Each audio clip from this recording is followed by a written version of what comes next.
خدا کی محبت، کیونکہ خدا نے دنیا سے ایسی محبت رکھی کہ اس نے اپنا اکلوتا بیٹا بخش دیا، تاکہ جو کوئی اس پر ایمان لائے ہلاک نہ ہو بلکہ ہمیشہ کی زندگی پائے۔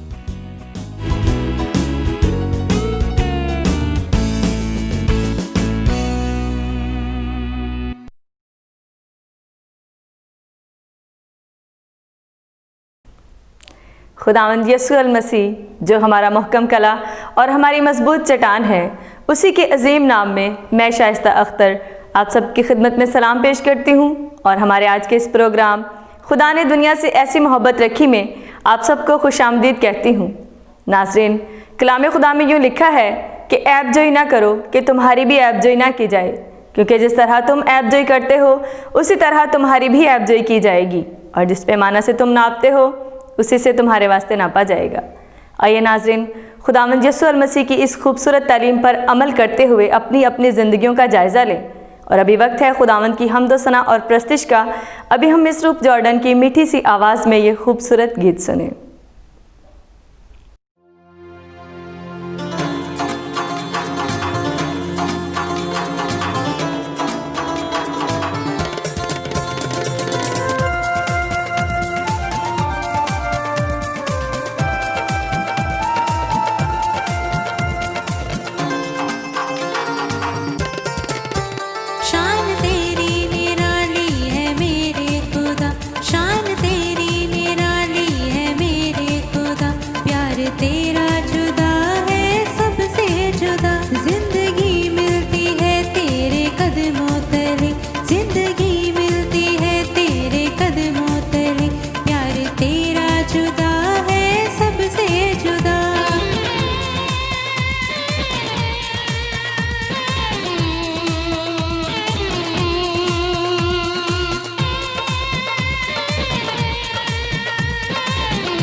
جی ناظرین، ابھی آپ نے یہ گیت سنا اور میرا ایمان ہے کہ آپ نے اس کے وسیلہ سے خوب برکت پائی ہے، اور ابھی وقت ہے ہماری آج کی کہانی کا۔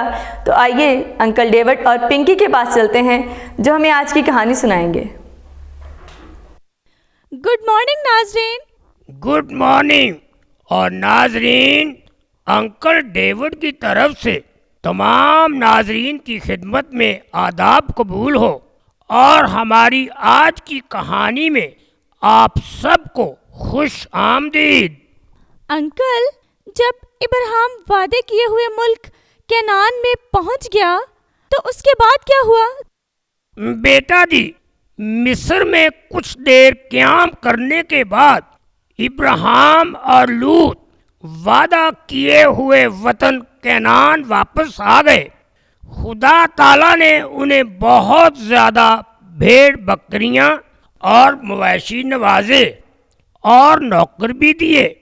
وہ بڑے آرام اور سکون سے زندگی بسر کر رہے تھے، لیکن پھر ایک مسئلہ پیدا ہو گیا۔ اوہ، کیا مسئلہ پیدا ہو گیا انکل؟ ہوا یہ کہ ایک دن ابراہیم اور اس کے بھتیجے لوط کے چرواہوں میں جھگڑا پیدا ہو گیا۔ اچھا، تو کیوں جھگڑا پیدا ہو گیا ان میں؟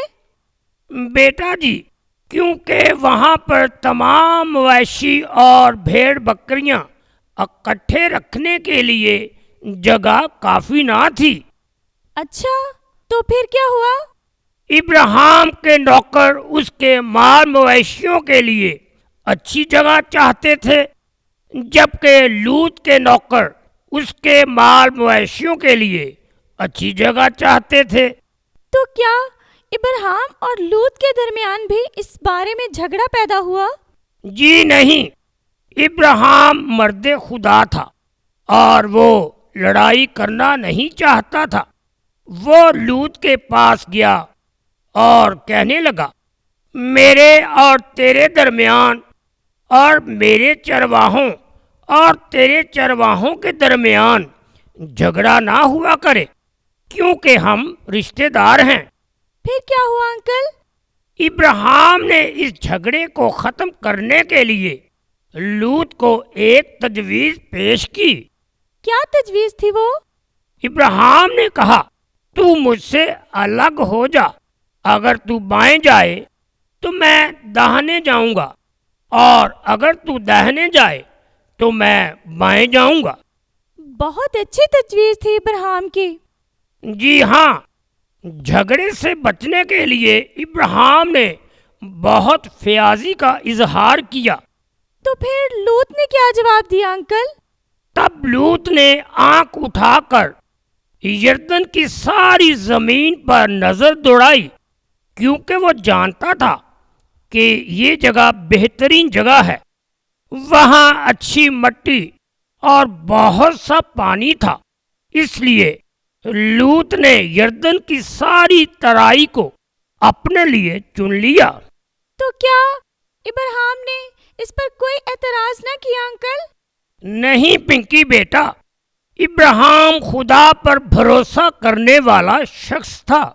اس کا ایمان تھا کہ خدا اس کے ساتھ ضرور بھلائی کرے گا۔ اور پنکی بیٹا، ہمیں بھی اپنے تمام منصوبوں کو خدا پر چھوڑ دینا چاہیے، کیونکہ کلام خدا میں لکھا ہے کہ سب چیزیں مل کر خدا سے محبت رکھنے والوں کے لیے بھلائی پیدا کرتی ہیں۔ بالکل صحیح انکل، تو پھر کیا ہوا؟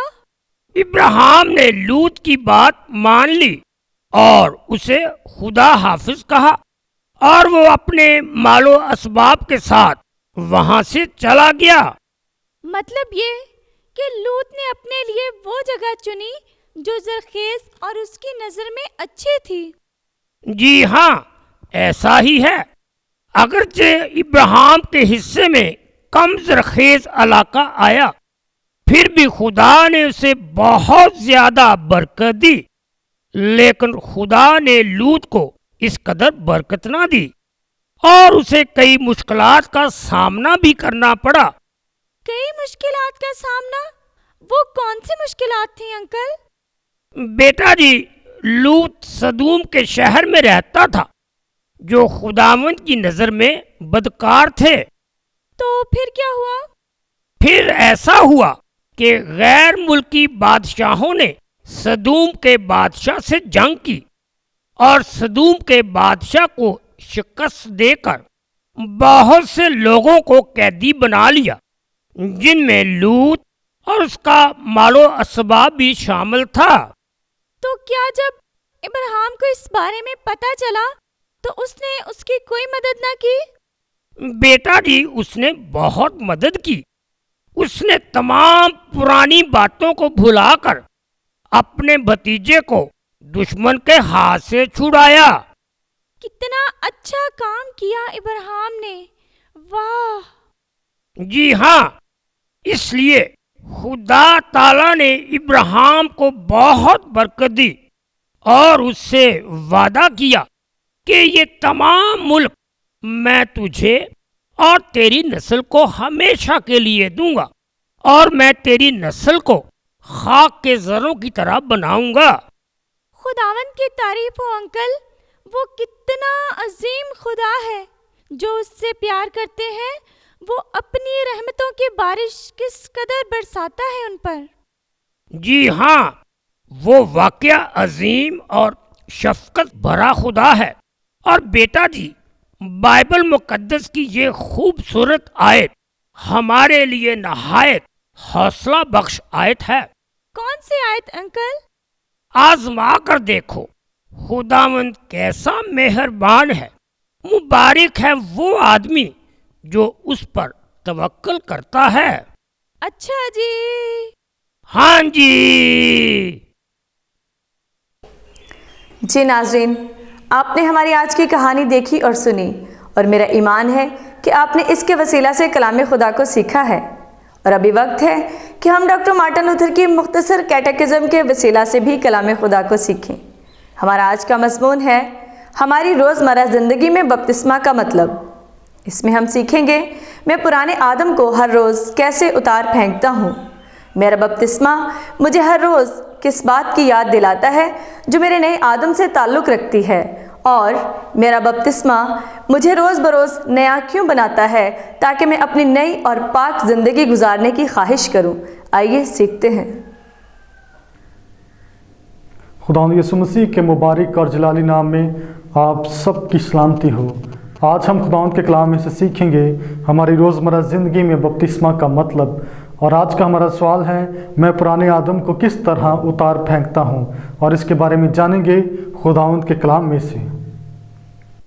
ज़बूर 38 और उसकी 18वीं आयत, इसलिए कि मैं अपनी बदी को ज़ाहिर करूँगा और अपने गुनाह के बाइस गमगीन रहूँगा। लूका 15वां बाप और उसकी 21वीं आयत, बेटे ने उससे कहा, ऐ बाप, मैं आसमान का और तेरी नज़र में गुनाहगार हुआ, अब मैं इस लायक नहीं रहा कि फिर तेरा बेटा कहलाऊं। ज़बूर 51 और उसकी 4वीं व 17वीं आयत, मैंने फक्त तेरा ही गुनाह किया है और वो काम किया है जो तेरी नज़र में बुरा है। शिकस्ता रूह खुदा की कुर्बानी है, आए खुदा तू शिकस्ता और खस्ता दिल को हकीर ना जानेगा। दूसरा ग्रंथियों उसका 7वां बाप और उसकी 10वीं आयत, क्योंकि खुदा परस्ती का गम ऐसी तौबा पैदा करता है जिसका अंजाम नजात है। अमाल 20वां बाप और उसकी 21वीं आयत, बल्कि यहूदियों और यूनानियों के रूबरू गवाही देता रहा कि खुदा के सामने तौबा करना और हमारे खुदावंद यीशु मसीह पर ईमान लाना चाहिए। मत्ती 26वां बाप और उसकी 75वीं आयत, यूहन्ना 21 बाप और उसकी 15वीं आयत से 17वीं आयत, पतरस अपने गुनाह पर रोया और यीशु मसीह अपने निजात दहिंदा की मोहब्बत का एतराफ़ किया। हमने खुदावंद के कलाम में से सीखा, मैं हर रोज़ पुराने आदम को अपने गुनाहों से ताइब होकर और इस बात पर ईमान रख कर कि खुदा मसीह की खातर मेरे गुनाहों को मुआफ़ करता है, उतार फेंकता हूँ। और मज़ीद जानेंगे, मेरा बपतिस्मा मुझे हर रोज़ किस बात की याद दिलाता है जो मेरे नए आदम से तल्लुक़ रखती है। और इसके बारे में जानने के लिए आए कलाम मुक़द्दस में से हवाला जात का मुतालिया करेंगे।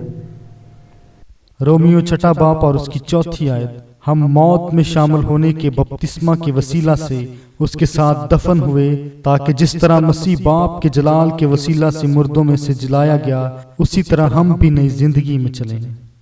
इफिसियों 4 बाप और उसकी 22वीं आयत से 24वीं आयत, तुम अपने अगले चाल चलन की उस पुरानी इंसानियत को उतार डालो जो फरेब की शहवतों के सबब से खराब होती जाती है, और अपनी अकल की रूहानी हालत में नए बनते जाओ और नई इंसानियत को पहनो जो खुदा के मुताबिक सच्चाई की रास्तबाजी और पाकीज़गी में पैदा की गई है।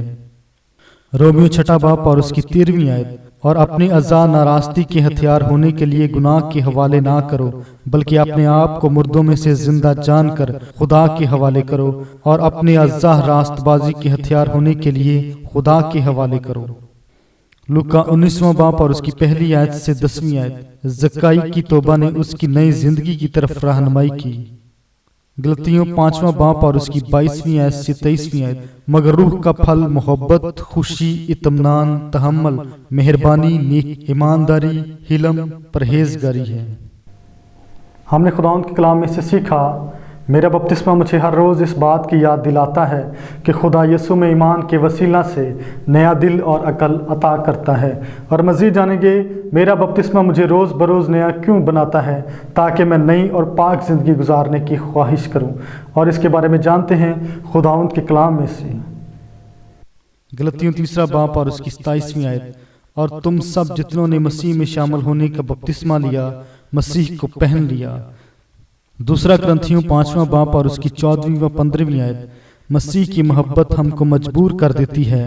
वो इसलिए सब के लिए मुआ कि जो जीते हैं वो आगे को अपने लिए ना जिए, बल्कि उसके लिए जो उनके वास्ते मुआ और फिर जी उठा। कुलसियों 2 बाप और उसकी 6वीं व 7वीं आयत। बस जिस तरह तुमने मसीह यस्सु खुदावंद को कबूल किया, उसी तरह उसमें चलते रहो और उसमें जड़ पकड़ते और तामीर होते जाओ। और जिस तरह तुमने तालीम पाई, उसी तरह ईमान में मजबूत रहो और खूब शुक्रगुजारी किया करो। हमने आज के कलाम में से सीखा, मेरा बपतिस्मा हर रोज़ मुझ में इस ख्वाहिश की तजदीद करता है, क्योंकि जो बरकतें बपतिस्मा में मसीह मुझे देता है वो मेरी रहनुमाई करती हैं कि मैं सारी ज़िंदगी उसकी शुक्रगुजारी की ख्वाहिश रखूं। हमने खुदावंद के कलाम में से पढ़ा, सुना और सीखा। मेरी दुआ है इस कलाम के वसीला से खुदावंद आप सबको बरकत दे।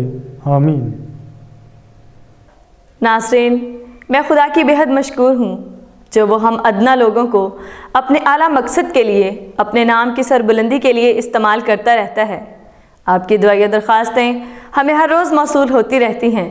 हमारी दुआया टीम आपकी तमाम दरख्वास्तों को खुदावंद के हुजूर में पेश करती रहती है और दुआओं को सुनने वाला वो कादिर मुतलक खुदावंद अपने रहम और फजल के तुफैल इन तमाम दुआओं का जवाब भी देता है।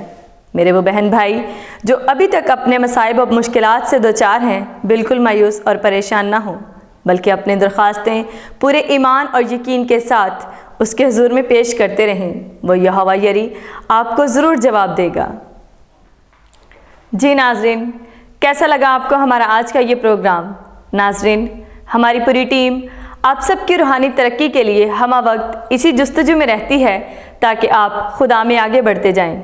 हमारी ये खुशनसीबी है कि आपकी लातादाद कॉल्स और मैसेजेस, मशवराजात और दुआया दरख्वास्तों की सूरत में हम तक पहुँचते रहते हैं। आपके हौसला अफजा मशवराजात और कीमती आरा हमारी आगे बढ़ने में रहनुमाई करते हैं। आपके कीमती मशवराजात की हमें बेहद ज़रूरत है। आप अपने मशवराजात और कीमती आरा हमें इस पता पर इरसाल कर सकते हैं। Confessional evangelical Lutheran church, 26 Ravi block, Shadman town, Sahiwal.